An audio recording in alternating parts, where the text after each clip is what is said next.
Hi, everyone. Happy Wednesday. I had to think about what day it was. Welcome I know. What is today? It's Wednesday. And welcome Wednesday. to our CutterPillar Part 1 Riley Blake Sew-Along for our November Sew-Along, which is the Tannenbaum quilt. And today we're going to talk about prepping fabric, cutting fabric, organizing and the layout and plan for your quilt, and getting all of your applique, like walking through prepping your applique and getting all your blocks pressed for applique. So that sounds like a lot. It's really not, but that'll give you plenty to work on before we come back on Friday and we actually start stitching down our applique. So lots to do, but I'm obviously not alone. I have Melody with CutterPillar and I have Corey with Linda's here with me. So guys, say hello. Hello.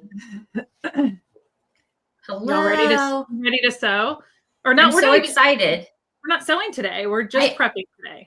I know. I even got the sewing machine ready and everything, Bethany. And then you said, no, we're not going to sew today. So now it's just pushed off to the side.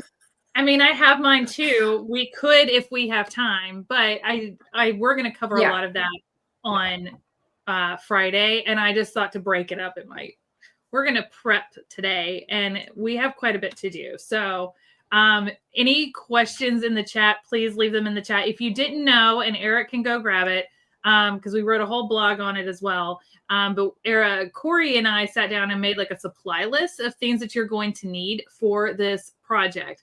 Yes, the kit comes with all the fabric and the instructions for the whole quilt top and the binding. Yes, in the beautiful box to store it all in. But there are elements that you're going to need, like backing fabric, batting. When we do applique, you're going to need some sort of like fusible, like a heat and bind or different things, seam. So there's specialty needles and threads and decorative things and like all these extra things that you could choose to use. So we put together a supply list. Corey created a link to Linda's with everything on that page, things that we recommend that you can choose from, where you can look at that list and go, I have this, but I don't have that, and pick up just what you need. So there's lots in there. And he's also giving you a discount code, correct, Corey? Is that still going on? It is still, yes. Yeah. Hold on. Let me check. It should be. I don't think I put, yes, it should be, but I can verify quickly. It wasn't supposed to stop, but probably good to double check, right? We've slept since then, so we'll make sure. But the code is Sewalong, just the word Sewalong, for 10% off any of the supplies that you need. You can order it from Linda's. They'll ship it to you so you can sew along with us. Keeps it nice and simple. Real quick, Eric, the code is Sewalong 10. Sewalong 10. Sorry about that. Sewalong 10. Sorry, folks. Yes, because not only does it have so the discount does expire at the end of November. Okay, so you've got some time. Yeah, you've got some time. That's amazing. I love how Eric snatched that back off of the screen so fast. He snatched it really fast back off of there. That was a good job, Eric. He's so good. He's so good. Yes. Before we get started and we dive into this, how's everybody feeling? Are you ready to tackle another sew along? Do you have your Diet Coke and candy ready, or whatever your drink of choice is? I have my water today, and I just want to say I cheated.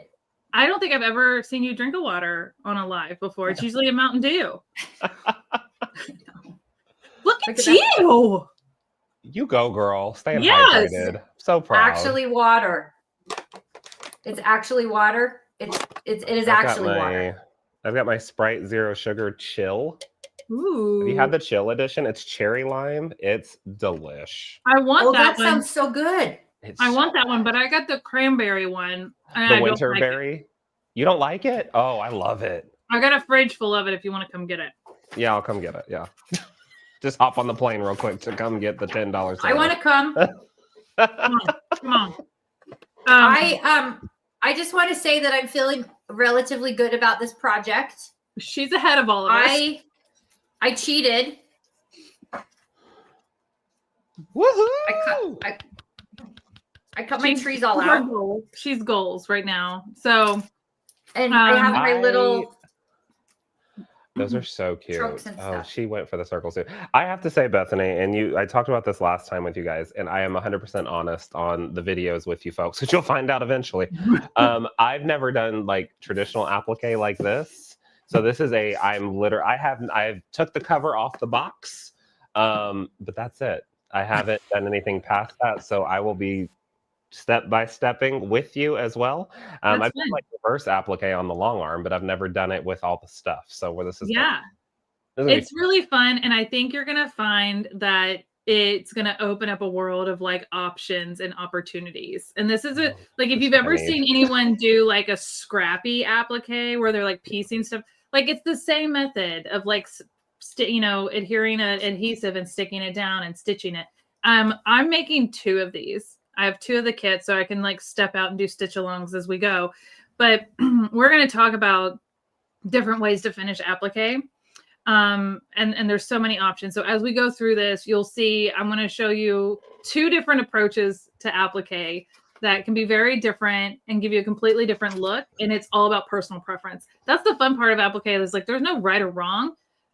It's just getting yourself set up to do whatever you want to do. And I'm going to show you lots of options. So lots of embellishments. Or you can choose not to embellish, and there's a totally different way to do it. Okay, let's talk about fabric. Real quick, I think several people said, Sue's got her coffee. She's ready to go. Let's see here.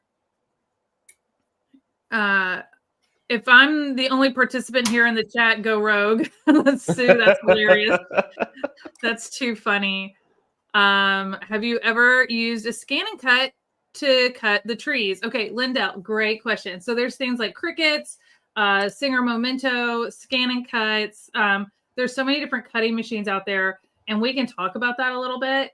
I'm not going to use that here in this tutorial only because it's not something that like not everybody has. So I want to follow this like in a traditional format for those who don't have it. But yeah, you could. You could totally use, actually I talked to Eric about it because our template here, the trees aren't bad. Cutting the trees aren't bad. But if you've noticed, we've got a lot of circles that you can choose to make in this. And there's 7 per tree, 7 times 25. You do the math. That's a lot of little circles if you're going to do them on all of them. I think on this pattern, you only do them on a few of them. But if you want, you could figure out what the size of these circles are and cut them out on one of those kind of cutting devices. So I would absolutely choose to do that. We can talk about that a little more. Cutting fabric on one of those types of machines, I would recommend doing your bonding first, which we'll talk about before you go to cut it, because then it's all done at once, which is really nice and makes it easier for the machine to cut it. All right, let's jump in. I'm going to do this number real quick. So you guys are here on screen, but people can see what all we're going through. So we have all the fabric that came in your kit. And one of those is our layer cake with all of these pieces. So if you haven't opened this up, let's go ahead and open this up, and we're going to sort through this. There are fabrics that we need for certain things in here, and then there's additional fabrics that we'll be cutting. Is there a list of the fabric requirements? I'm waiting to get the pattern that I ordered. It does come in the pattern. So when you get your pattern, you'll get the fabric requirements. The fabric requirements will be on the back of the pattern. And then when you open up the instruction booklet, this little outside sleeve comes off.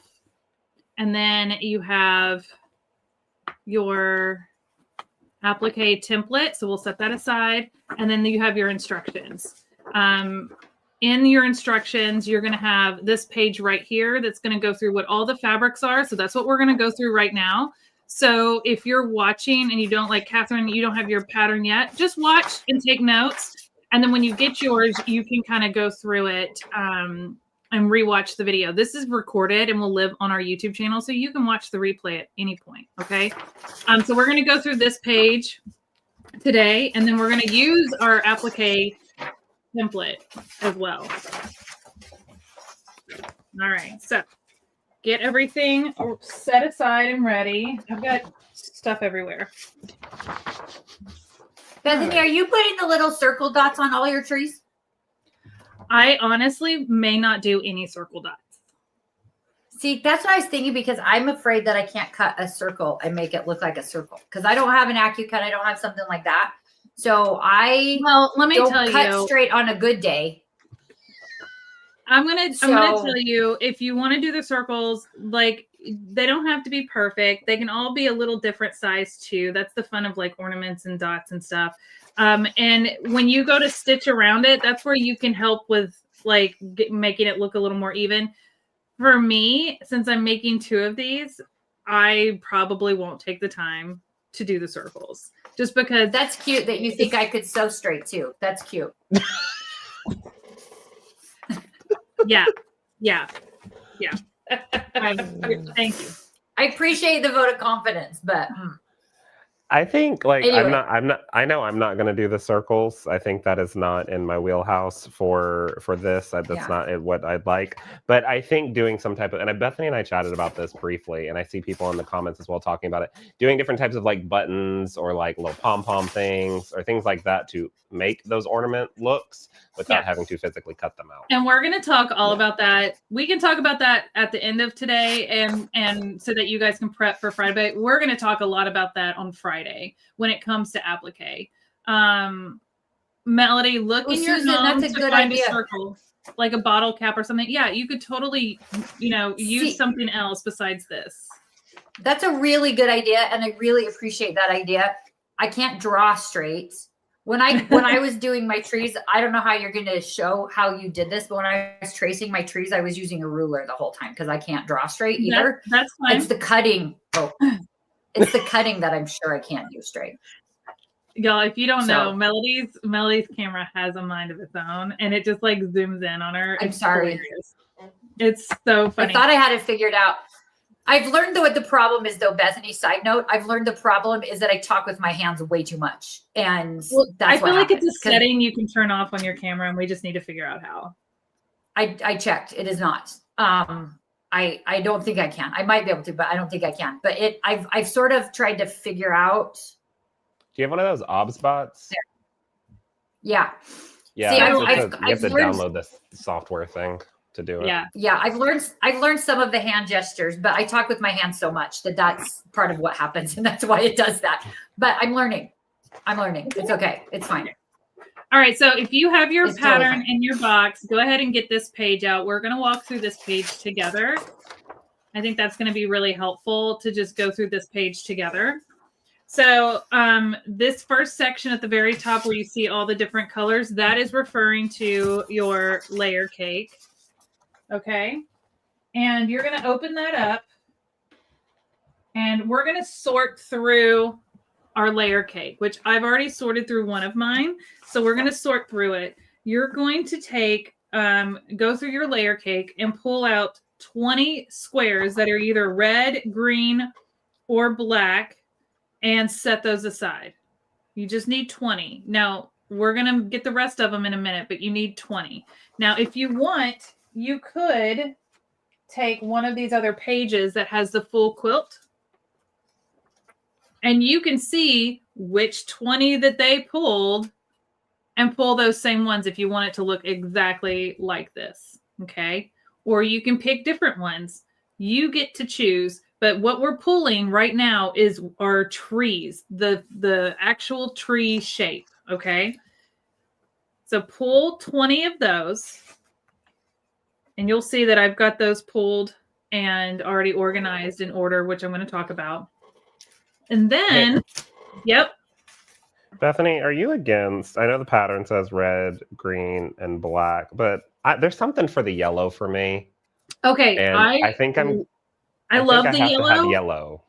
And you can absolutely, there's going to be leftover pieces. You're going to have leftover squares. I actually was thinking about taking the yellow and cutting out stars and putting those on the tops of my trees. Show off. That's a good idea. Yeah. So I can still use the yellow without having it be a whole tree. Yeah, that's a good idea. So there's other things that we can do with the scrap fabrics for sure. Oh, Catherine, follow the directions. What now? I'm team follow the directions. I don't want to think of anything. I just want to do what it says, except for the circles, and not think of more things. Yeah, and I'm gonna give you so many ideas to like add your own spin and flair to this, and that's what's fun about applique. So I'm excited to show that to you guys. but it's all optional. All right, so now that you've got your 20 red, green, or black squares set aside, you're going to go through that same layer cake, and you're going to find that there's a lot of fabrics that have more of a white background or even like a light cream background that aren't as bold. You're going to pick out 10 of those from that layer cake and set those aside. So I chose the ones with the words.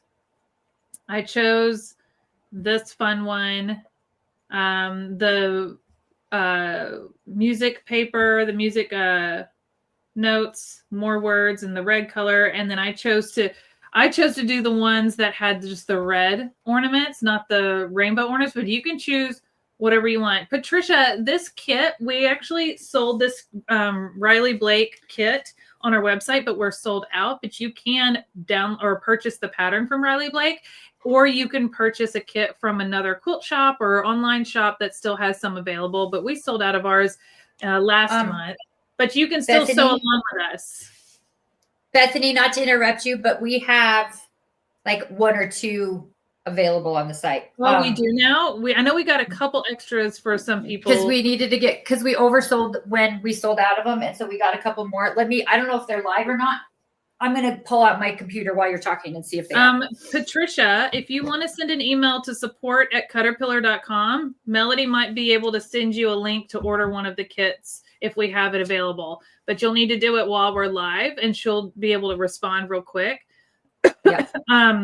If you're interested in getting one of these kits, because then you can get it and you can watch the replay and sew along with us. I did not know that. So thank you, Melody. Yes. Look at us solving problems today. We try to solve the problems, and they just showed up back in stock yesterday after we fulfilled the ones that we had oversold. So there's really only a couple of them there. Awesome. So yeah. All right. So does everybody have their 20 red and greens and blacks and their 10 whites? Once you have those done, set all the other squares to the side. You will not be using all of the squares in your layer cake. And what's great is those other ones still coordinate with this quilt, so you can make a fun little like quilted pillow, to go with it as you're displaying your quilt in your living room, and you could have a pillow on the couch or the chair or whatever. So don't get rid of those. We can incorporate them in other projects, but we only need 10 of the white backgrounds and 20 of the red, green, and black. Okay. Now, you're probably thinking, if these are my trees and these are my backgrounds, I'm going to need more background and I'm going to need a few more trees because we have 25 trees, and you would be right. So what you're going to do is you're going to find these 2 fabrics in your box. One is with the pine cones, and one is this like vintage, like looks like newspaper almost. The best fabric ever. It's so good.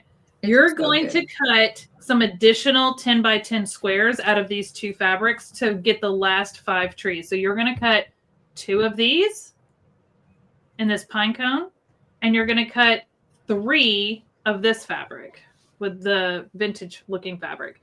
So that's going to be 3 in this fabric, 2 in the pine cones, making up the last 5 trees. Okay. And they're going to be a 10-inch square that you're going to cut out of each of those. Now, if you're going to cut this, please make sure that you have pressed your fabric. If you have a light spray starch that you want to put on it and press it, you can. This is a great time to do that. But we're going to be doing a fusible on these, so it's not necessary to spray these, but at least press it before you cut, okay? So we don't get any wrinkles. So that will give you the rest of your trees. So you'll end up with 25. I think I've got here's one of my pine cone ones right here. I think there's here's one of my vintage ones here. So you're going to work those in to that. And then for the white background, we've got 10, but we obviously need more. So you're going to cut 15 out of this fabric right here. And I have done that. And I have them stacked right here. And these are 10 by 10 as well. So you're going to incorporate these. They look like little buttons or little circles with letters. So this fabric right here is going to be the rest of our backgrounds in addition to the ones we pulled out from our layer cake. So you should have a total of 25 white background pattern options and 25 tree pattern options that are red, green, and black, or those vintage prints. And that is what we're going to work on today. The other fabrics that are in your box, let's talk about those real quick. This solid white is for the polka dots. If you want to do those, we can talk about those in a minute, but that's what that is for.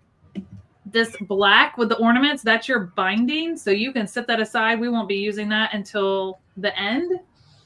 You also will have some leftover of this fabric right here that we're going to subcut into some strips. So we'll worry about that later. This right here is going to be our border fabric, and that is going to be a directional cut, and we'll talk about that when we get to it. If you want to go ahead and cut it, you can. You can go ahead and prep and cut all of this if you want. I like to kind of do it as I go, so I don't lose any pieces, or like things don't get stretched or lost in the shuffle of my crazy space. So anyways, this is going to be our borders, which you can see right here, these borders here. So that's that. And let's see here. What? Oh, we have two other fabrics that we are going to work with today. And that is this brown and this red. This red is actually in your layer cake, and you'll have some of it be part of your trees. But this is going to be the base of our trees, and this is going to be the trunk of our trees. So as you can see here, here's a tree. We've got a brown trunk and the plaid base. Every tree is going to have a brown trunk and a plaid base. No matter which print it is, they're all going to have the same trunk and base. So we're going to use those today as well.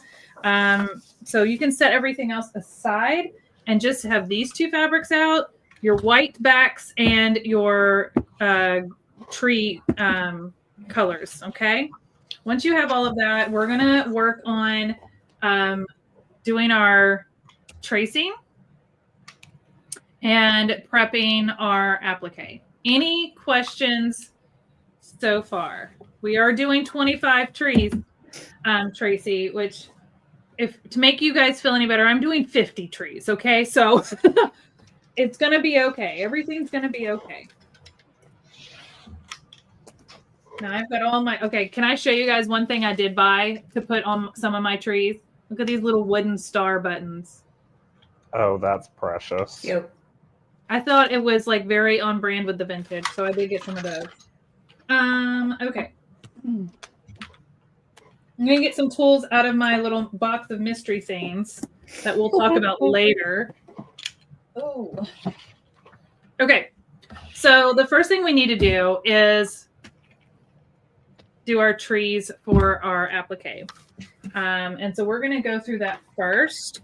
This is when you're going to need heat and bond. And now I remembered what I was going to grab in my sewing room was a full package of heat and bond. But you can use heat and bond. You can use, what was the other stuff we had listed? Steam-a-seam? Steam-a-seam, or there's embellish, same type of thing. So just kind of whatever works for you guys, whatever you've kind of already got for the fusing that you need. Yeah.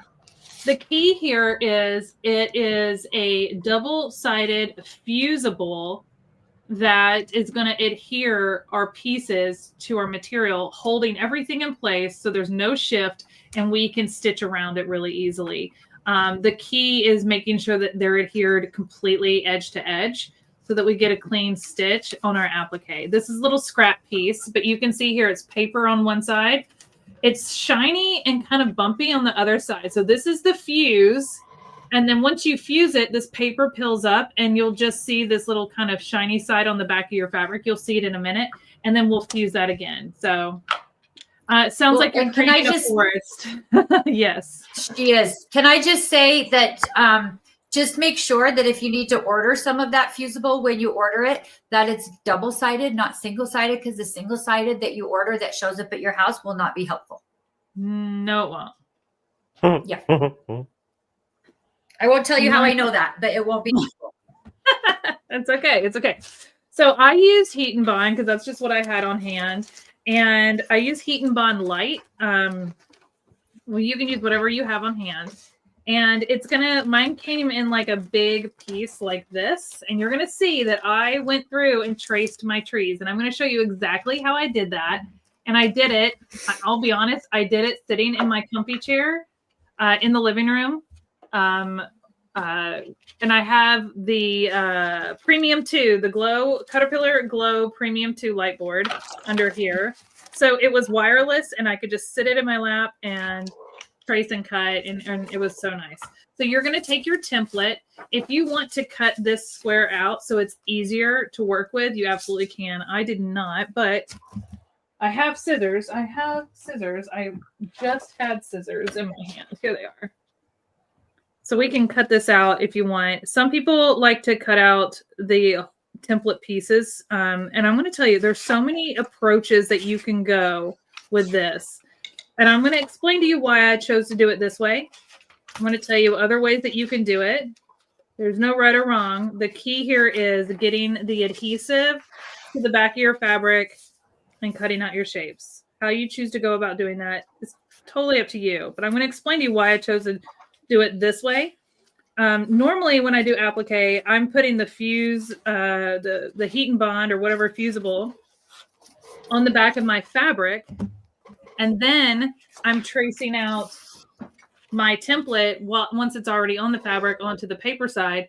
And then I'm cutting it all out at once. The reason I chose not to do it that way this time is because I got to do 50 of these, but you've got to do 25 of these. And if I put, I took one of my, goodness, Melody. Sorry, that was my glass mat. That's okay. If I took Heat and Bond and filled the entire back of this one square, I'm going to be wasting a lot of Heat and Bond. Okay. So I thought, oh, I could really kind of get these in here and then I'm not wasting the Heat and Bond and I'm not wasting my fabric because I'm going to cut this out and have all this extra fabric that I could use for other things. Right. So any way to like save fabric and save Heat and Bond, that's why I chose to go about it this way. If I was just doing one small little applique and I was going to be using most of this fabric, I would just put the Heat and Bond onto the back of my fabric and then draw my shape and then cut it out and then press it on, right? But I just decided to go a different route to make the most of the Heat and Bond I had on hand. So in order to do so, I took my template. And you can use it with the gridless mat. You could use it with the gridded mat, or you could use it without the mat at all and just put it right onto the light board because we're not cutting. We're just going to trace. And I lined up my Heat and Bond paper side up. I used my magnets, which is really helpful on the premium because the magnetic plates are like built in.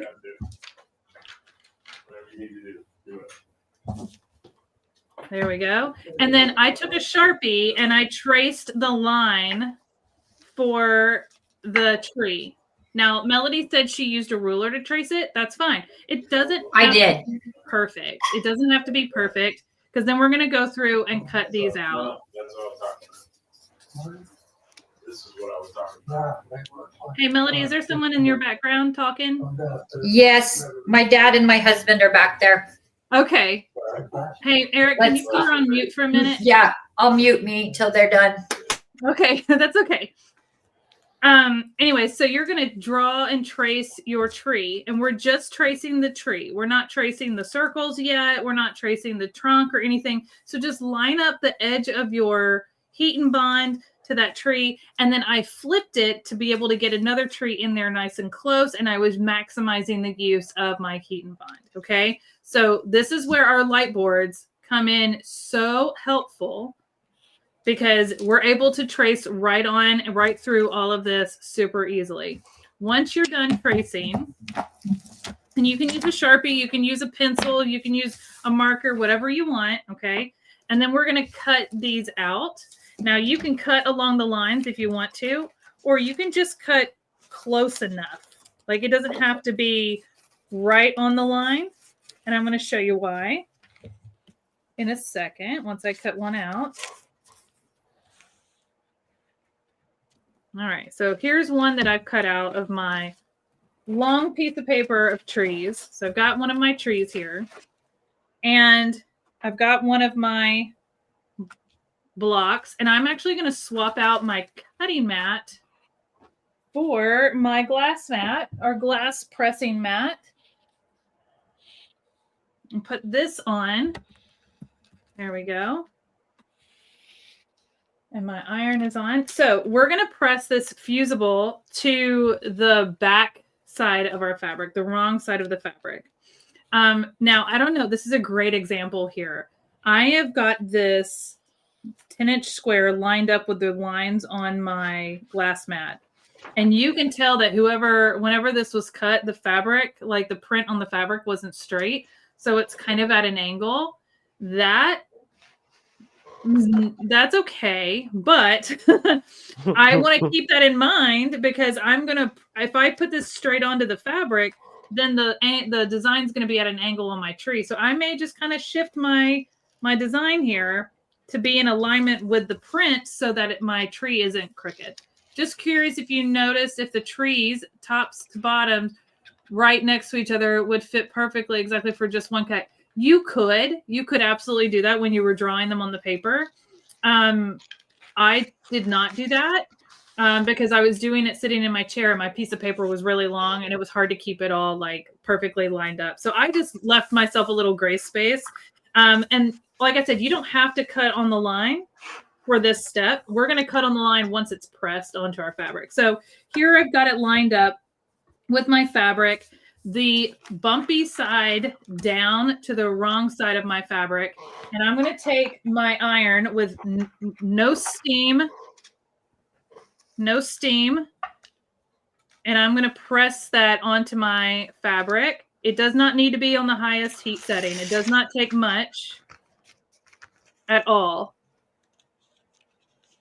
There we go. So I've got it pressed on there, and I'm going to let that one cool before I mess with it. So my fusible is adhered to the back of my fabric.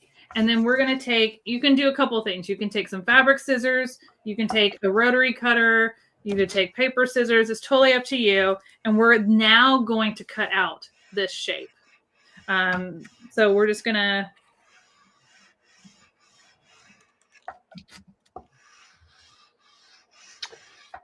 Hey, Bethany, I don't know if you see or if the people seeing, because I'm kind of off to the corner. But I have two rotary cutters on my can you make him bigger? Just drag and drop him to the left. Oh, hello. It's a lot of me. I have two rotary cutters on my surface here, and I have them labeled differently, but the one that's P is for Pearson, so that's my one that I normally use. And then when I get a dull blade or it starts to skipping, I switch it into my other handle, which is blank, and that's my paper cutting handle. So I'm never, excess dulling my blade anymore. But then I have a rotary cutter to use to cut paper because it'll still cut through really well. But it's still you're still using those blades that you've got, so then you can line things up with a ruler and then still slice through that. So that's what I use to cut all my stuff. I love that. I absolutely love that. And as you're cutting into these corners, into these sharp corners here, just be careful that you're not going too far, but it's okay if you do, because we're going to stitch all of this down anyways.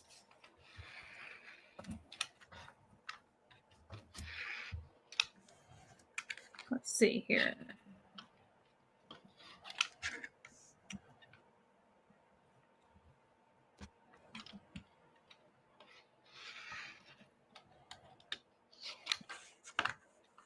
There we go. So I've got my tree right here. Eric, can you swap us? Thank you. So I've got my tree, one of them cut out, and we're going to repeat that step 25 times. Okay, so there's going to be some repetition right here, but it's so worth it. Do you leave a tiny gap between the lines and where you cut when you stitch? I'm not sure I understand the question.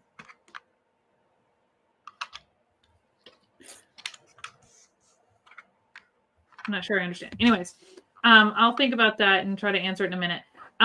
So this is what we have. You're going to do this for all of your trees. I would not take the paper backing off until we're ready to press them down onto the backing fabric. So leave the paper on. You've done one, set it aside. Let's do the next one. But when you do go take that paper off, I'll show you on one of my scraps here. You're going to see that as you take, hold on, let me grab this end. As you take that paper off, see if my hands will get in focus. See how shiny the back of my fabric is? That's that other side of the adhesive. So when we go to press this onto the quilt block, which are those white pieces, then our trees are going to get pressed onto these blocks, and then we can decorate them and stitch them and have all the fun. The reason I also chose to cut out the paper first and then put it on the back of the fabric is look at all of this extra fabric right here. All of this extra fabric that I can save and use for something else. So don't be afraid to like do it this way. If you want to put heat and bond over the entire back of your paper, of your fabric, and press it on and then cut out your trees, you absolutely can. But I felt like this approach, since we were doing so many, allowed me to maximize my heat and bond and save some fabric for some other projects. So if you are a scrap saver like me, definitely go about it this approach. And we're going to keep working on that. Now, when you get done with your heat and bond, you may have some scrappy pieces like this left over. Don't toss that, because we're going to come back to our template that I have set down somewhere. Here it is. So we're going to come back to our template here, and we need to cut out a bunch of trunks and a bunch of tree stands. Okay, so those are our other two pieces that we need to do. And that is these two fabrics, the brown and the red plaid. Now, there's, again, two approaches. I can put the fusible all over on the back of this and cut out a draw and trace on my trees or my tree trunks, and then cut them out on here, since I'm going to be doing a bunch of them. I could do that, or I could just do them all on here, draw them all on here, and then press it onto the back, and then I'm not wasting all this fabric. So that's probably what I'm going to do, is just kind of go through, draw a bunch of these. And let's see here. These are, let's measure these. I need a little ruler. I have one somewhere.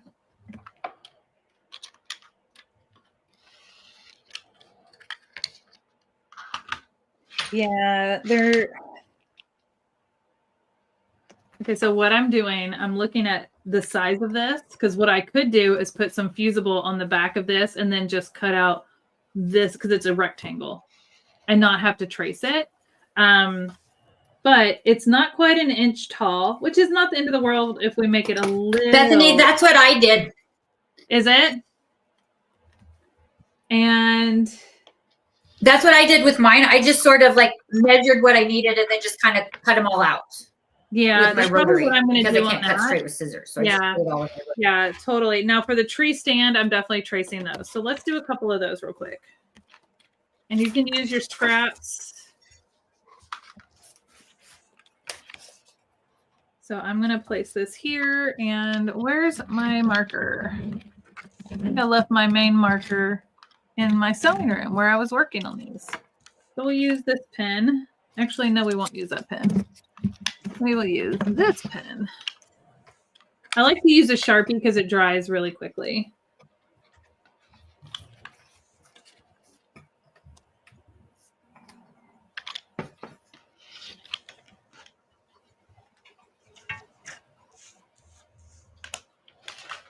All right, so here is one tree stand that I've traced. I am going to come over here and just trace a little tree trunk real quick so we can put one whole tree together.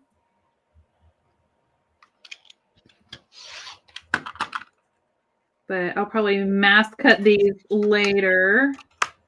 There we go. So I've got, oh, that turned out really cute. And that's the other great thing, Corey, is like with the light, you can fussy cut where you're placing your heat and bond on the back of your fabric.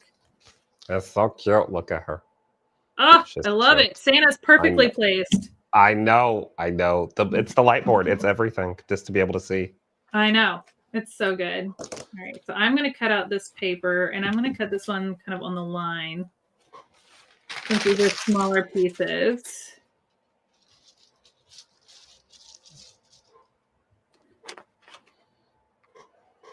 What's great about this project is it's very scrappy and it's very busy prints. So your lines do not have to be perfect. Thank you, Sue. I appreciate that. Yeah, we are focused. We are in the zone.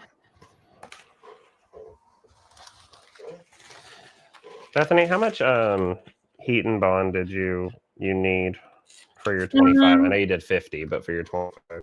I haven't traced all 50 yet, but I've done more than 25. My heat and bond was in smaller packs that were folded, and I don't know how much yardage it was. I'd have to go find the paper in the trash. So I don't know. But because I cut it or traced it with like my trees going up and down, yeah, I was able to get more out of it. Like I was able to get, I think, 14 trees out of one pack of that heat and bond. So if you're buying your heat and bond at a local store and they're in those packs, you might only need 2 packs to do it. So I'm going to take this little piece here. And you can see, let me see if I can zoom in a little bit for you. There we go. All right, so I've got my little piece of heat and bond that I cut out from my the base of my tree and a tree stand. And I'm going to put it on the back side of this plaid fabric. It's on the wrong side. And this is bumpy, shiny side down. And what's great is with this light board, I can go, oh, I want to make sure like I've got these 2 lines or that it's not going crooked, unless you want it to go that way. But I kind of want the plaid to be like centered here. So I'm going to line this up right here and just give it a quick little press with my iron. That's making weird noises right now. I don't know. This is my older one. I've had this one for so long. My other one is still in one of my mini bags I took to my girls' trip last week. So this is my backup iron. Whew. Y'all's little mic cameo with the rotary cutter sent me. That was the funniest thing I've ever seen. Is that not hilarious? We had so much fun. We just can't be taken seriously. We had so much fun. So I'm going to that tiny little brown piece. Now, what I'm just doing one little piece for the trunk so we can put one whole tree together. But what Melody was saying earlier is she took like an entire piece of heat and bond, put that on the back, drew all of her and she didn't even draw her line. She just measured how big this little shape is and just cut that out repeatedly over and over. And that's probably the fastest way to do all those little trunks. But I'm just doing one real quick. Because they're so little. They're so little that I didn't want to try it with my scissors. I just sort of like cut them all out with a rotary. Perfect. And that's the absolute fastest, most efficient way to do it. I'm just doing one at a time today. One at a time. All right. That's so fair. This time I'm going to cut this out. So since I cut my heat and bond on the line that I drew, I'm just cutting right next to it, like right at the edge through the fabric.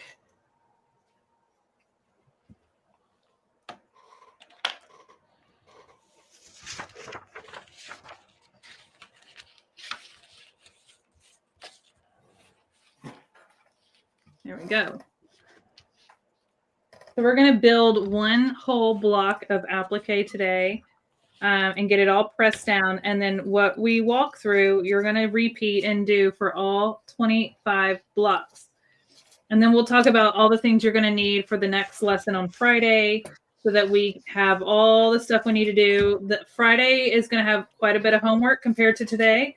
It's going to take a little more time, which is why I planned for it to be on Friday. So you have Friday to next Wednesday to get it all done if you're trying to keep up with the sew along and do it right along with us. Okay. There's no reason you don't have to, but if you're wanting to, I kind of planned it to space it out. Also for my own sanity. Also for my own sanity, because I also have to do them all multiple times. So let's see here. All right, so we're gonna grab one of our white backgrounds. Okay, I'm gonna zoom back out a little bit. So we've got our white background, and let me fix that. There we go. And you're gonna need your tree stand, and your trunk. See how this is coming together? Looking so cute. Corey, how are you doing? I know this is your first time. I'm good so far. I'm still tracing the trees. I probably should be keeping up with you. No, you're fine. I'm just tracing trees and doing well. Doing well. Okay. If you have any questions, or if anybody else has any questions, this is a great time to let us know. Melody, what are you working on? Well, I'm cheating and going ahead, but I just want to say something. Like, you're working on the I just set my camera to track me. I'm going to turn off my light for a second. I'm working on my Ultra. If you guys can see that, I'm working on the Ultra with the so the Ultra is the biggest of the light boards, and I'm working on the Ultra, so it's bigger than I need. And I'm working on the tempered glass mat. So the thing about the Ultra compared to what Bethany's got, and I don't know which one you're working on, Corey, but the one that I know that Bethany's working on has magnetic plates already built into it. And so with that, she can use the magnets to help hold her stuff down on top of it. Now, the Glow Ultra does not have that. So what I've done, and this has helped me so much, I just want to show you guys. I've taken the little metallic plates that you could get on our website, and I've stuck them underneath the glass mat, underneath my template right here. So under the glass mat, under my template, the magnets are holding my template to my glass mat. So it stays in the same place as I go through each of these blocks. It stays in the exact same place. Then I've got extra ones underneath the glass mat here that will hold my fabric in place. So then it's not going to move when I go to set my applique pieces on top of the block. And then I can turn the light on, and then I can see the pattern, the template pattern come through most of the fabrics, not all of them, but it's close enough. Like I can see kind of a light guideline so that I can make sure that it's set straight exactly where I want it to be. So it's really good. Like, you can use the magnetic plates underneath your whole Ultra, because the Ultra doesn't have magnetic plates built into it. But if you don't stick them down, because they're adhesive, but if you don't stick them down, you can just set them underneath your glass mat and hold everything in place while you're working on it. And then everything is in the exact same spot for every block you're attaching your trees to. I love it. That's my little trick that I figured out. Actually, I didn't. Diana at Laser Cut Quilts taught me that. It wasn't me that figured it out. But she will figure out how to use anything. Yeah. No, I love it. Yeah. All right, Eric, if you can switch me back over. I'm going to show how to build these blocks. Okay. So now what you need is your template. So we're going to put that on our light board. Again, like without a light board, this is really challenging to do. So if you don't have one of our light boards like Melody was talking about, I'm using the Glow Premium 2 because it's wireless. So that's a fun feature, but you could do this on the Mini. You could do this on the Ultra. You could do this on the Classic or the Premium. It's totally a project you can do on any of them. So I've got my template. I've got my glass mat because I'm going to be pressing again. So I got my template. I'm going to take one of my white backgrounds. Do you see how there's like a box around my template with a line through the center, both directions? So it's kind of like made a little box to align. It's an alignment tool. Okay. So I'm going to take my white background fabric and put that on top of my template, making sure that it fits into this block here. That's square. So that square around the tree is your 10-inch square. And you're going to want to make sure that you're paying attention to directional fabric. So all of these letters are facing you. They're facing away from me, but they're facing you, but they're facing the same direction as my tree. So I wouldn't want to put these on going like this because all my letters are going this way, but my tree is going to go this way. Okay. So just make sure that if you're using a directional fabric, that you're paying attention to that in your backgrounds when lining it up on your template. Okay. So template here. Now we have 3 pieces we're going to be adhering. We have the tree, and we can see the template through here. We have the trunk and the tree stand, right? So what order do we need to press these onto, right? All right, so let's talk about... Are you asking? No, I was just picking up some background noise, so I was just listening to see who that was. Eric, can you mute Melody for a minute? That's okay. I just want to make sure they can hear the instructions. Okay, so to build our trees, we have 3 pieces to adhere, so this is quick and easy.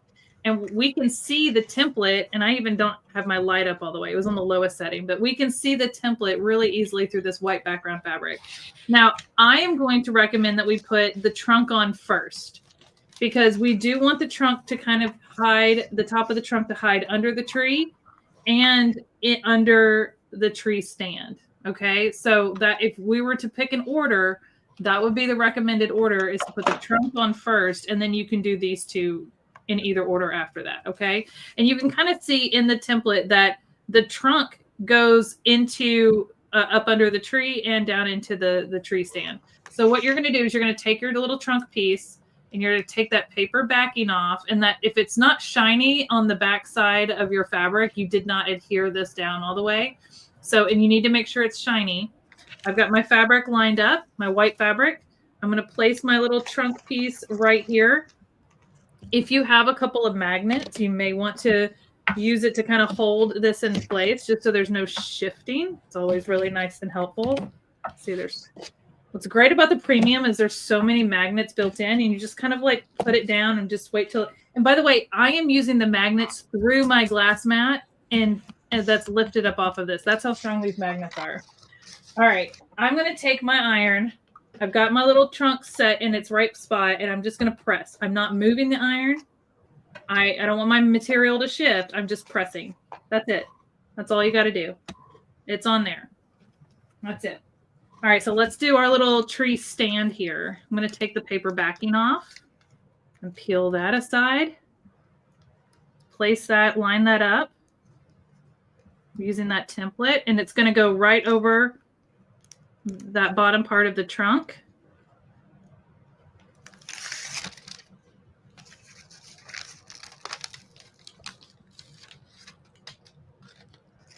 There we go.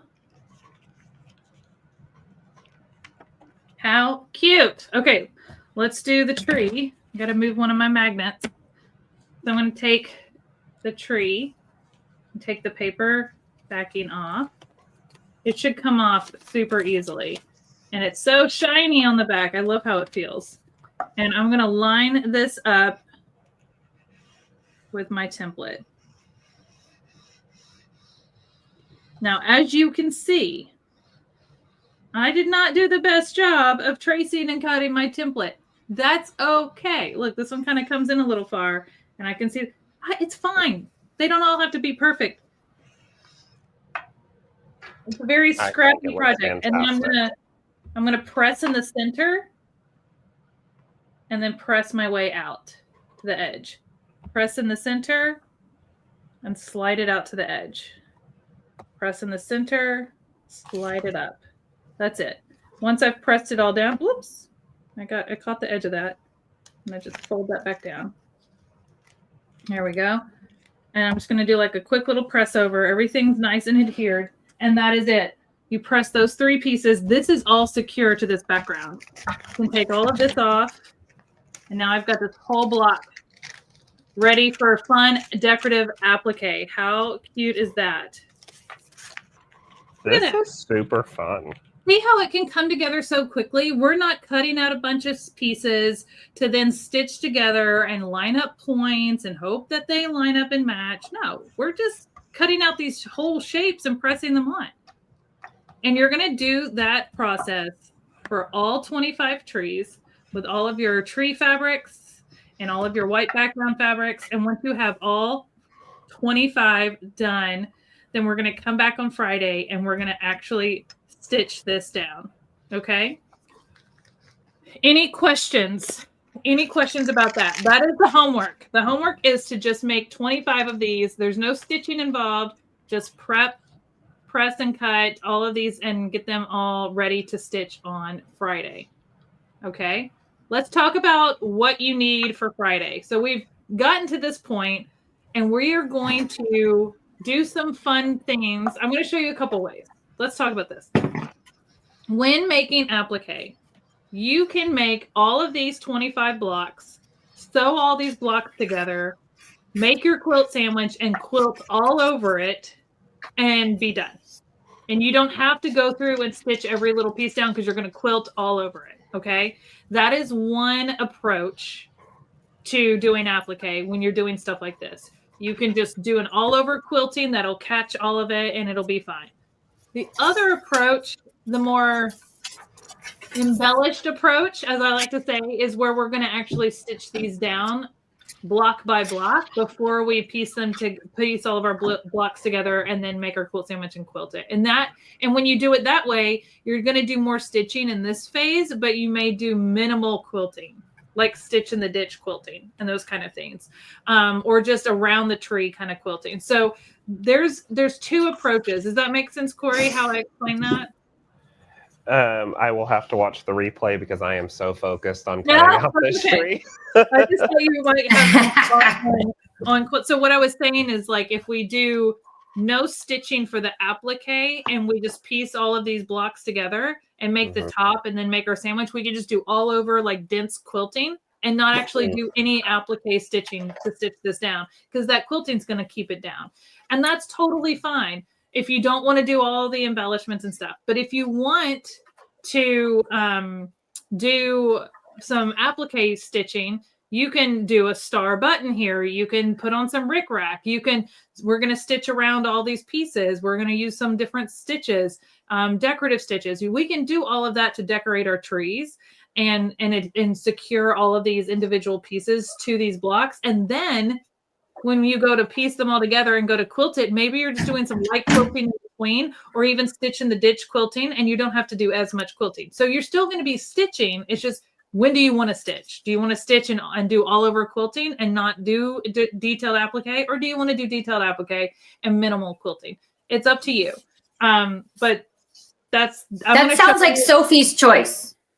But I'm going to give you have a choice. It's totally up to you. I know. And I'm going to show you some fun ways to embellish this. And I think when you see all the different ways that you can embellish, you're going to go, well, maybe I do want to do that, but maybe not for every block. And maybe you only stitch in the ditch around the embellished blocks, and then the blocks that don't have embellishments, you do heavy quilting over. I mean, you can mix it up. Like, you can have fun and mix it up. But let's talk about some of the things that we're going to need for Friday. Find my little red box of goodies here. Okay, so once you have all 25, oh, thank you, Sue. And your trees are going to come out just the same because we're using all the same templates and we're tracing and drawing. By the way, when you get done with these little leftover pieces of paper, you're just going to toss that stuff in the trash. There is going to be a little trash from this project, but that's okay. So let's talk about this. If we're going to applique on Friday, there's a couple things you're going to need. When you applique, we're doing that before we put all of these blocks together, and we're doing it before we quilt. Okay, so this is it's kind of thin. So you're going to want some sort of tearaway stabilizer to put behind it for our applique stitching. If you're just going to do a straight stitch along here, along the edge, a minimal stitch, you don't need a tearaway stabilizer. But if you're going to do any sort of like applique stitch, a satin stitch, decorative stitches across the tree as garland, any of that, I would absolutely just put some tearaway stabilizer behind on the backside. And then that's going to secure those stitches. And what that's also going to help do is once you tear away that stabilizer, it's going to stabilize those denser stitches so that it doesn't get wavy and your blocks still lay nice and flat. Okay, let's talk about threads. You can use cotton threads. That's totally fine. But I mean, we could have a lot of fun we could have a lot of fun. We could put some gold shimmer threads in there. We could use this is some variegated thread that you could use if you wanted to. This is some embroidery thread. It's like a rayon. I've just pulled out some reds and greens that I have. This is a fun rayon thread. It's a rayon. It's got a nice shine to it, commonly used with embroidery, but I love it for a satin stitch or decorative stitches. You can use just a cotton thread and we can have some fun with it. Here's another red that I found in my stash. Here's some greens I found in my stash. You could outline it in like this, like I got this like charcoal kind of color. You could outline so it looks like you drew with a pen. You could outline it if you wanted. So there's so many things that you can do. I even found a gray that I could outline it with. So if you wanted to kind of look like you sketched around all of the pieces, that's really fun too. You may want to find a brown to stitch down this. You may find something that you want to use on these. It's totally up to you. I love a sparkly thread. This is actually called glitter thread from Premier.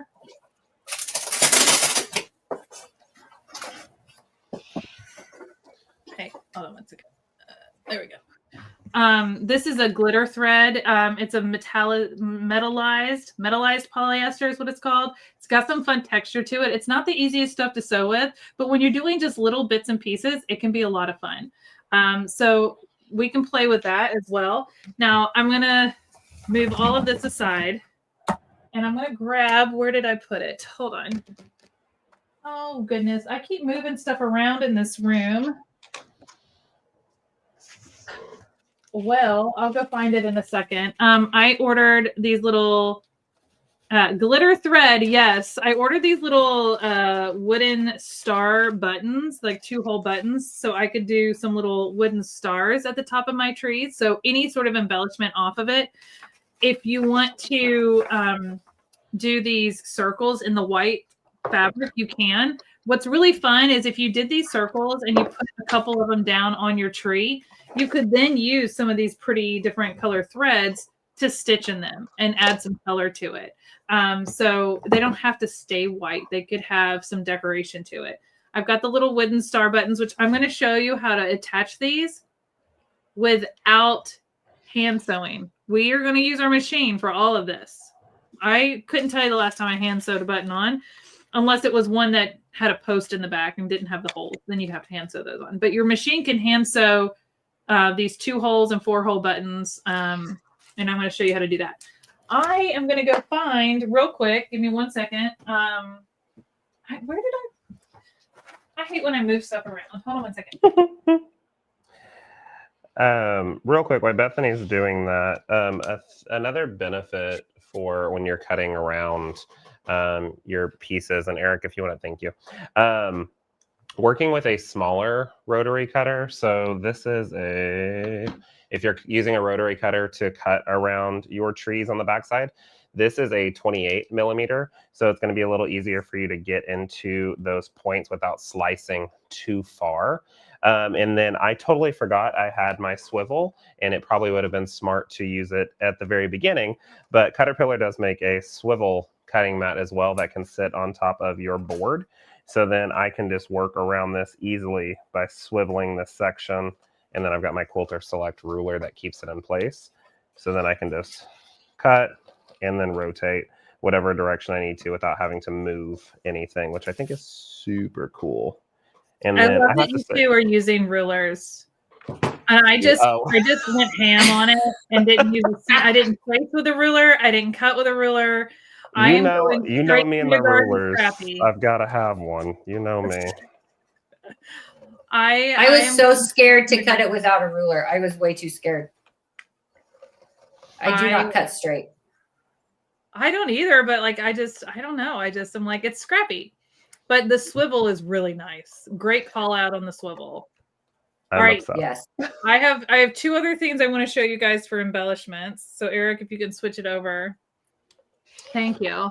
Okay, so imagine I have my little star here at the top. I got my stars off Amazon. So just I made sure that they were at least, what size are these? Oh man, I'll have to look it up. Bethany, look at the tree. I know. It's all so good. It's so good. It's so good. Oh gosh, it's beautiful. Let me see here. I can tell you. One second. Because you want a star that's big enough, but not too big, right? Like we're gonna have it kind of in this area, because that's my seam allowance here. For that size, I mean, for the way that it's made right now, that's your seam allowance. But guys, you can also, like, you'd have to get a little excess fabric, but you could also throw sashing in between these, kind of like it looks on page 3 of your pattern where it has all of the blocks spaced out. You could have that little sashing in between, maybe put a white sashing or something in between, and then you could do larger star buttons if that's all you can find. Yeah, well, it was hard to find bigger ones to begin with. Really? And this is 20 millimeters, 5-point wooden buttons, and they were like, it was like a pack of 50 for like $9. So I just ordered them, and I could even paint these different colors if I want to. Sorry, my dog just woke up from her nap. All right, so let me show you a couple other embellishments. So if you don't want to do the white circles and cut all of those out, what if you chose to add some like fun rickrack, maybe some red or white rickrack or different color rickrack? I think for this green tree, I'd actually prefer a red rickrack, and you could do that back and forth across it and stitch that down and put some fun little garland on your tree. See what I'm going with here? This little like so cute. Fun little, and it's just adds texture, and it's super fun, super easy. Now here's another option. Let me unwrap this real quick and show this to you, because we love an embellishment. We love a moment. Let's see here. Where's the end? Here we go. Maybe we do something with like these little, like, do you see how cute this is? Oh my gosh. The little pom-pom. So maybe we do a little pom-pom number, right? And we stitch that to here, and then we cut it, and we do another one that comes down to here, and we can go back and forth with that. So rickrack, pom-poms, ribbon, have fun. I wonder if I won't be here Friday, but maybe next week, whenever we get to the embellishment part, I could show how to do making bias tape with the sasher tools, and you could work it down it as well using some of your leftover fabrics that you've got from here to create a faux rickrack. Yeah. We should do that. That would be fun. That would be perfect. So yes, have fun. Look at what you have in your stash. Look at ribbons, look at rickracks, look at these little pom-poms. I got these off Amazon too. I like to use these in my binding. So I'm actually probably going to put this in my binding as well. But anyway, so super fun. Another way to add texture. And I'll go over on Friday how to stitch all of this down. If you stitch the trims down with the glitter thread, it would be magical. Yes. And I probably have other very magical. I have a sparkly white thread that I could stitch this down with. So it would add a little sparkle without highlighting the stitches. Cherie, worry how it will wash. Linda, great question. Let's talk about that for a second. Remember how I said there's 2 ways to applique and quilt this? You can do heavy applique and embellishments, and then light quilting, or vice versa. You just do all over quilting to stitch everything down and don't add any embellishments. If you are planning to use this as like a cozy up, cuddly quilt, which it's only a 58 by 58, so it's not a very, very big quilt. But if you're planning to do that, then you may not want to add buttons and rickrack and embellishments. That is a choice. Mine will probably either hang over the back of a couch or hang up on my wall on my quilt clips and not be something I cuddle with. So for me, I want all of those extra little adds of flair, pieces of flair to really make it stand out and pop. It is personal preference. I still think you could cuddle with it. I don't think there would be an issue with washing unless maybe the wooden buttons might be an issue. So for me, it's not something I'm going to wash because it's not something I'm going to use and cuddle, or my dogs are not going to be on it. But if it is something that you're wanting to actually like use and like, my mom has quilts for display that nobody cuddles with, right? Like when you have as many quilts as like we do, like as you keep making these, You'll find that there's some that you just are, they're show quilts in the sense of like you hang them on the wall and everybody looks and admires and their decoration, but you don't cuddle with them. Am I wrong, Corey?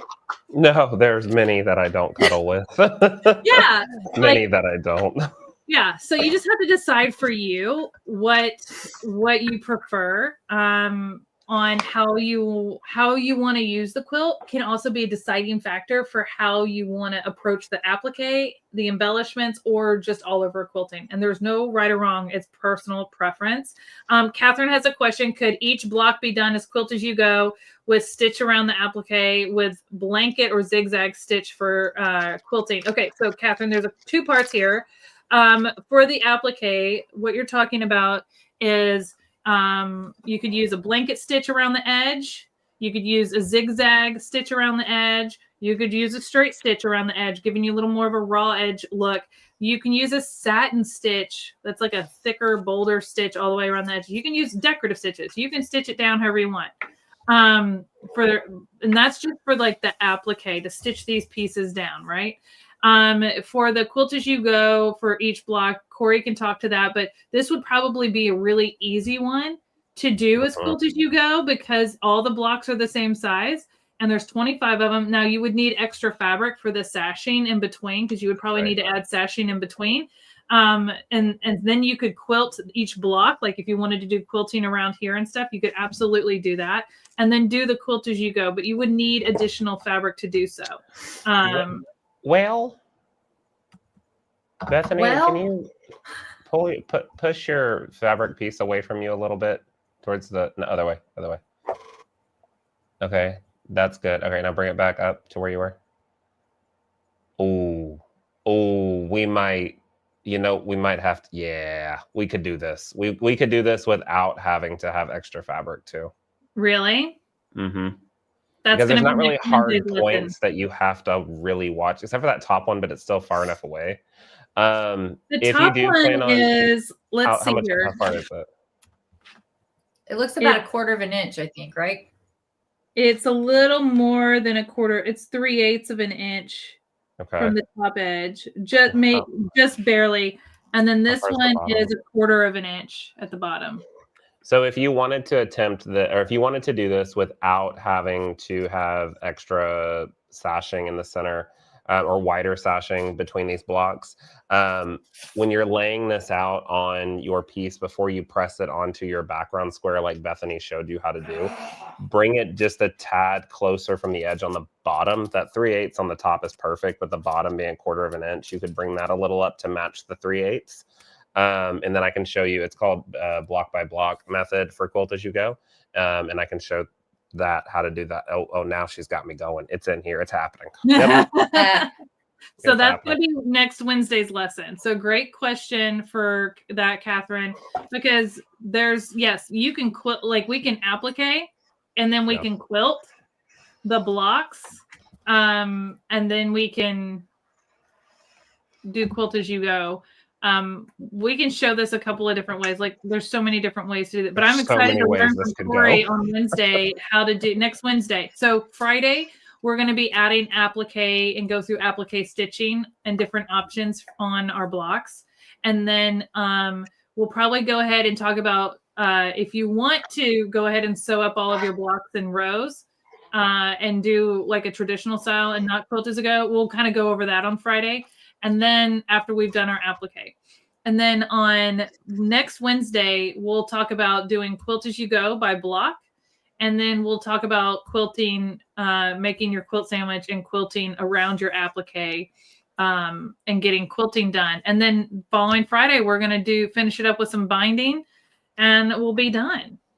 Woo. And then Catherine, yes, I'm going to do my applique stitching as part of the quilting, using an invisible thread on the back so you can't even see it. So yeah, I'm going to attack this a different way than Bethany's going to attack it, than a different way than Melody's going to attack it. And that's the point of the sew along. You can see so many different ideas. So many options. And there's no right or wrong way with applique.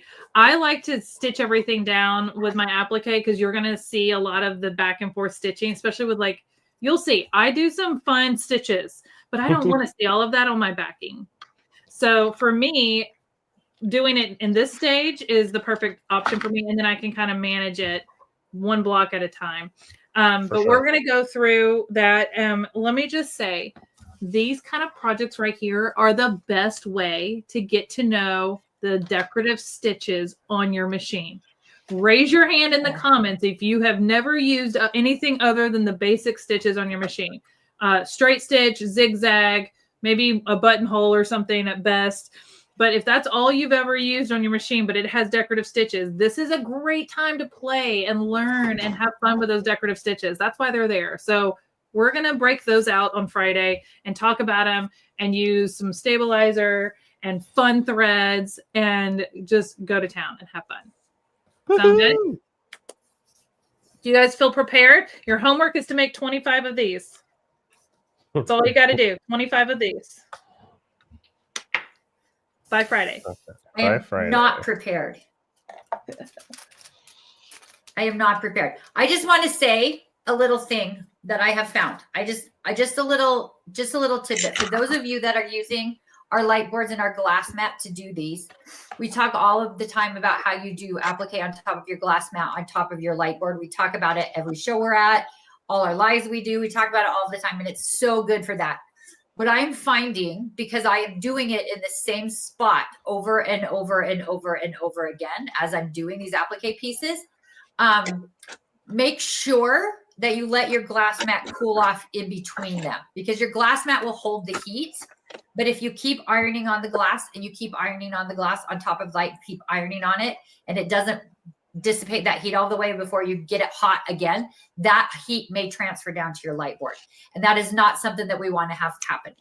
The glass mat is so great with taking the heat. We always joke, like when I'm at a show or something, you don't want to iron your prom dresses on these glass mats. You don't want to do that much ironing on it. Like if you have a quilt or you have something that you're working on, you're giving it a really good press before you put your binding on it and stuff, you're moving to your ironing board to do that. You're using your steam, you're doing all those kinds of things.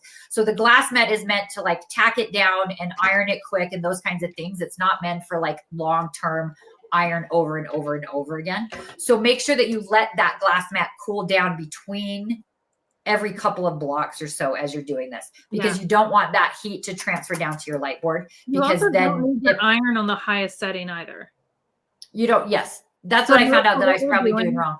Yeah, for what we're doing, I have like my iron on like a medium setting because you're just tacking this adhesive. It doesn't take much to secure it. Right. Exactly. Cynthia says, I didn't think I would make this quilt, but changing my mind today. Sometimes you got to see it in action. Sometimes you do. And it's inspiring you to learn and try something new. I want to share real quick. 5 seconds, Bethany, going back to the glass mat. If you're using, like, for instance, the Alisos, how they have the little trivets to set the iron on, don't be like Corey and leave the trivet on the glass mat with your iron sitting on top of it. Don't be like me, because then, like exactly like Melody said, the heat transfers through. And then eventually your glass mat starts going like this on your light board because the mat underneath it has then since warped. And then you have to call Melody in tears that you need a mat soon because you've got something to do. So don't be like me. Leave it off to the side. And that way you don't have to worry about that. Mine always sits off to the side, and I bring the iron to the glass mat and I take it back. That is a cute tree.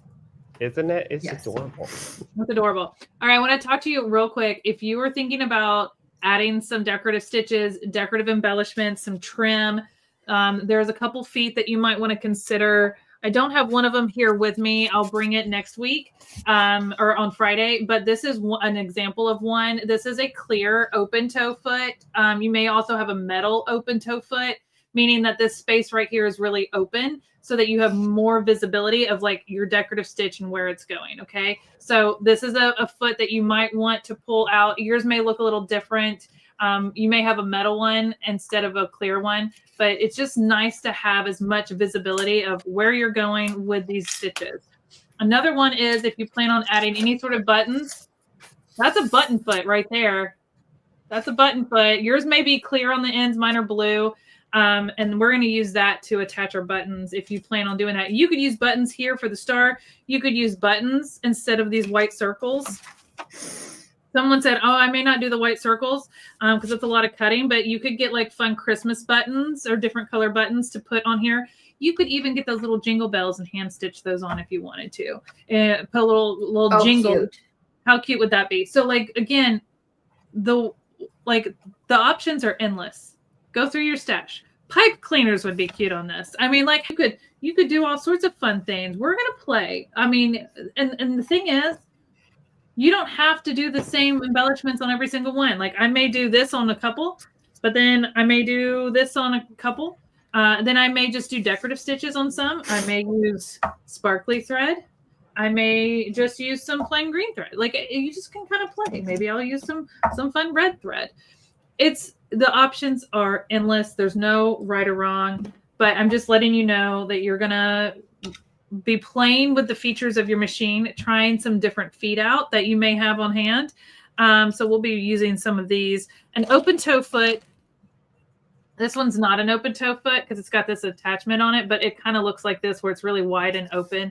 So again, you have visibility of where you're going. So this is kind of a closer version of a metal one, but I just don't have my metal one in here right now. So we're playing with a lot of new toys and tools and learning more about our machines, which I think is always good to know. You've invested. I feel like I can't wait to start doing that part. Like I'm excited for that part. Oh, thank you, Brenda.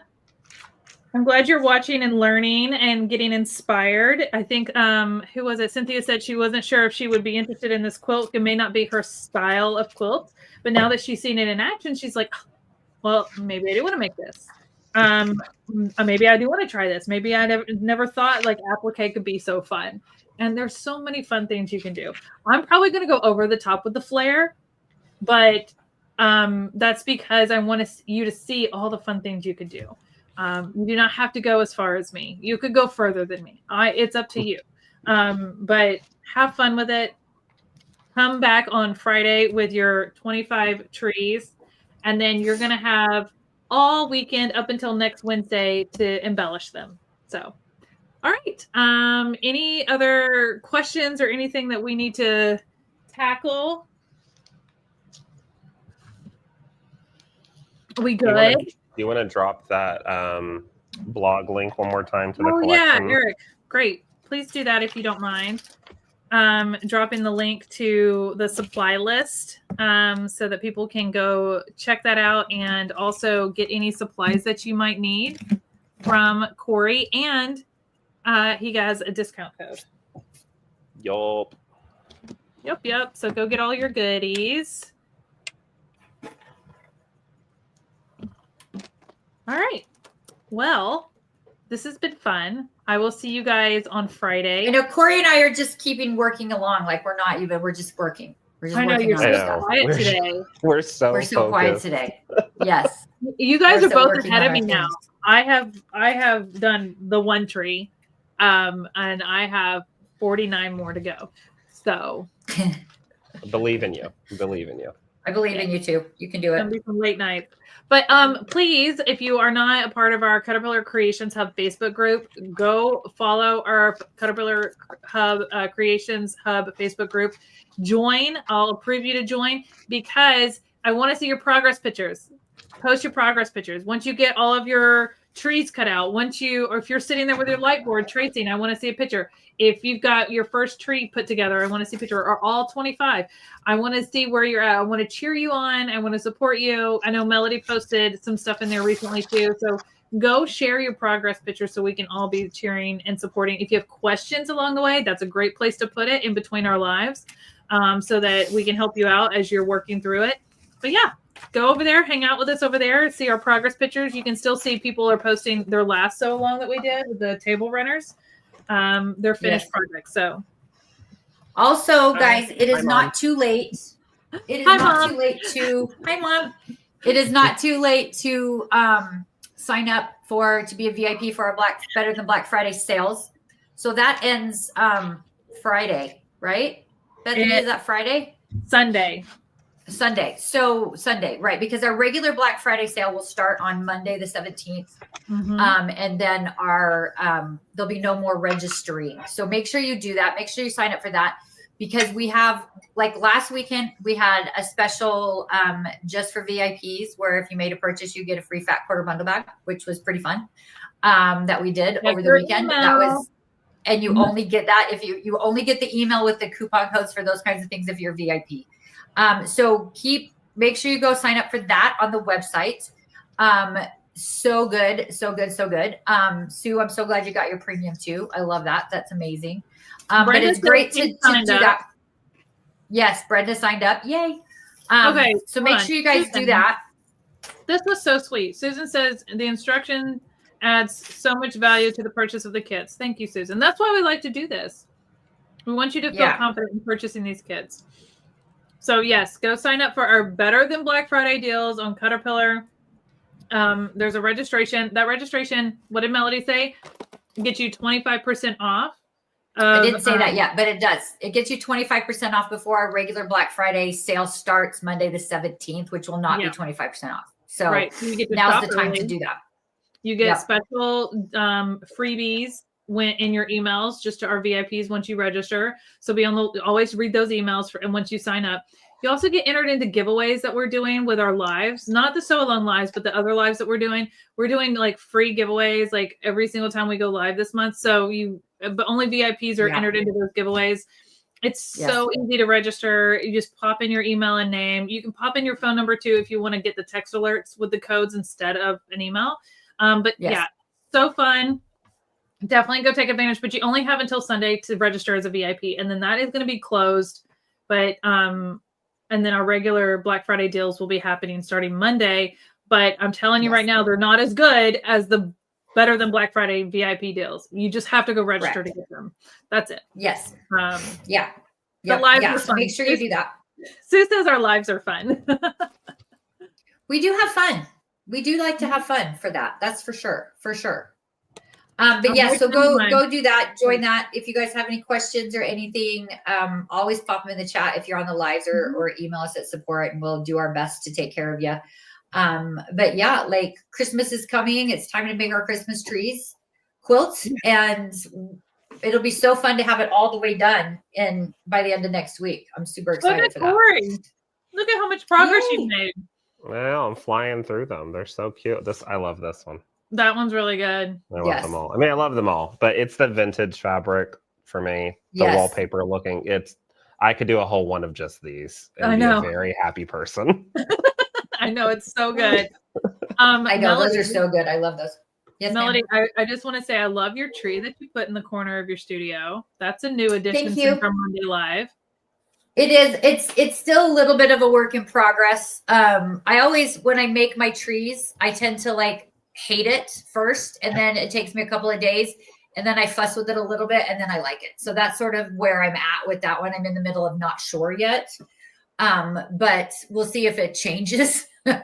It could change, but I wanted it to be a little more subdued than some of my trees because we've got gingerbread alley going on behind me, so we wanted to keep it sort of like that, sort of neutrally wintry. Yeah, no, I love it. You can come critique all my trees at my house, Melody. I decorated 7 of them this past weekend, so feel free to come critique. Did you get 7 done? I got Corey, 7 I'm proud of you. I'm at, where am I? I'm at 1, 2, 3, 4, 5, 6, 7. With this one is 8. So this is my 8th one this year. Oh, now I've got to go get another one. So I'm going to call Ray. Now you got to go get another one.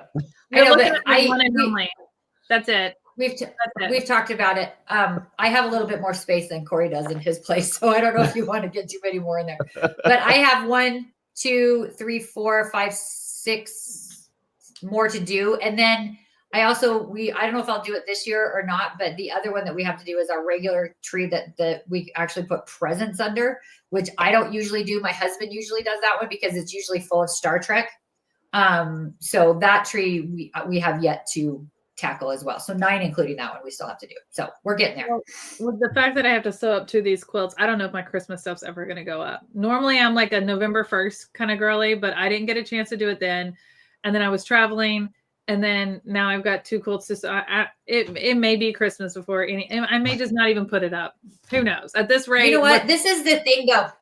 It's fine. This is the thing. Thanksgiving can happen while there are Christmas trees up if you choose to do that. Christmas is still going to come whether you have a tree up or not. My sister doesn't put her kids are all adults now. She doesn't put a tree up at all anymore. Like she just doesn't even do it. So like it's either way is fine. However it works out, it's totally fine. Brenda says that her rubber ducky tree. What? A rubber ducky tree. In the bathroom. Yes. That would be super cute. Brenda, if you're in our Facebook group, can you please post a picture of it in our Facebook group? I would love to see that. That's amazing. Yeah, Susan's still in the fall mode, which is totally fine. Brenda wants to know, did you embroider the ornaments? I think that she's talking about your ornaments, but I don't think you did. Absolutely not. Absolutely not. No, absolutely not. I absolutely did not. I think those came from Target. I don't even know.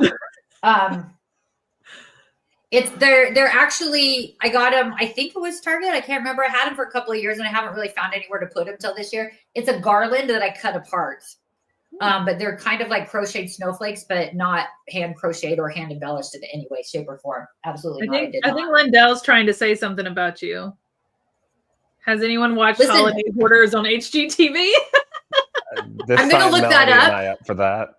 We're going to look that up. Does it count as hoarding if it's put away nicely? Does it still count as a hoarding thing problem? Yeah, no, probably. I don't think so. No. Okay. Yeah. Thanksgiving weekend is a good time to do it. That's when I do one in my dining room. In case I don't put one in the dining room in case my dining room's not very big, so I don't put one in there till after Thanksgiving usually in case I have to do. Pamela says my tree has been up all year. I never take it down. My woman. Good for you. I love that. I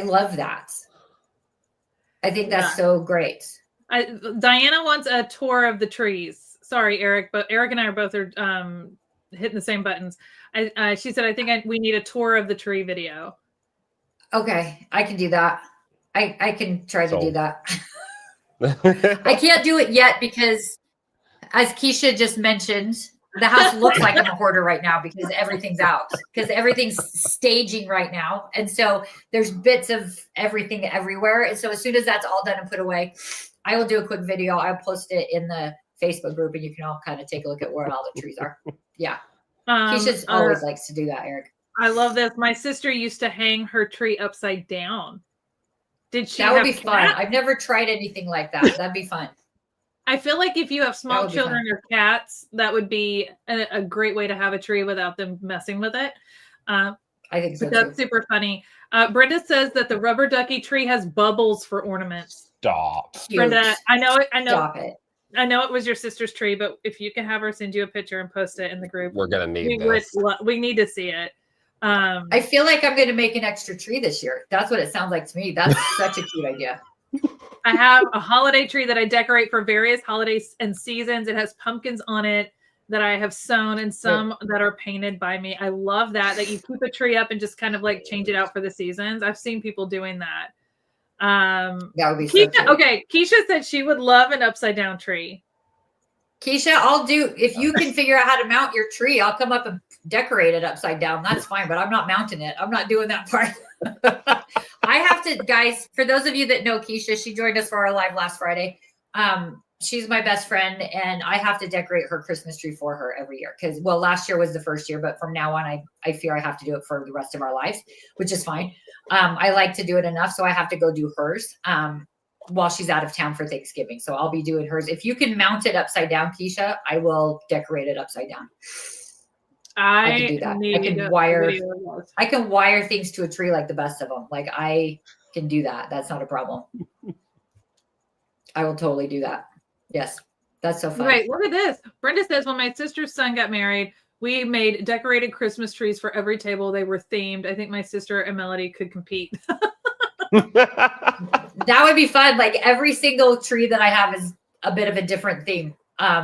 Even in the same room, they don't have the same theme in the same room. So yeah, I can do that. I do put a couple on my kitchen table. There's one in the dining room. There's 2 in the hallway this year. There's 3 in my martini room. So like, yeah, I'm down. Let's do it. I'm down. Look at us. We spent half an hour just talking about Christmas tree decorations. Sold. I love it. I love it. Which I could do any day. So that's so great. Yeah.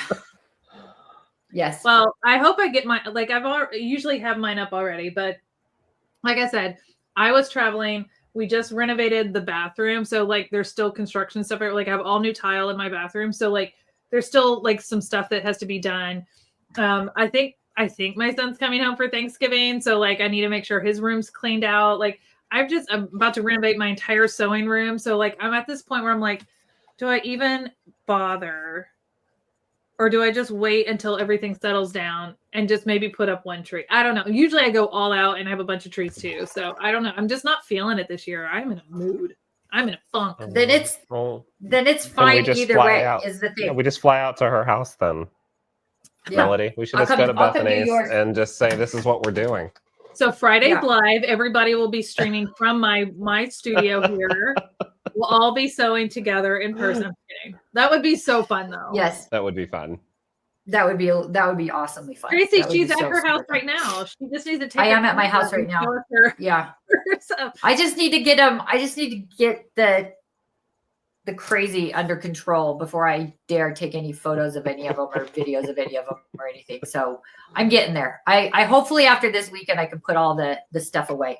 And then I'll be good to go. So yes, all of my Halloween and fall and all of that has been packed up since the Tuesday before Halloween because I was sitting there in my living room looking at it and I was just over it. So I packed everything up the Tuesday before Halloween and it's all sitting, just waiting to be put up in the attic. But we got to take the Christmas down before we can put that up. And it's just like nothing has gotten done in like 3 weeks in this house. Anyways, that's just how we live. That's how we live. That's how it goes. That's how it works sometimes. I'm going to go eat the rest of this bag of M&Ms and finish my trees. And then I will see you guys back on Friday at 1 p.m. Mountain Time. And we will do all things flare embellishment applique. So get ready to have some fun on Friday. And until then, if you have any questions, put them in the Facebook group, CutterPillar Creations Hub, or your updated photos of where you're at in your process, or your Christmas trees. We want Christmas trees. Give whatever us all you got. We'd love to see it. And we'll see you guys in a couple of days. All right. Sounds good. Thanks, everybody.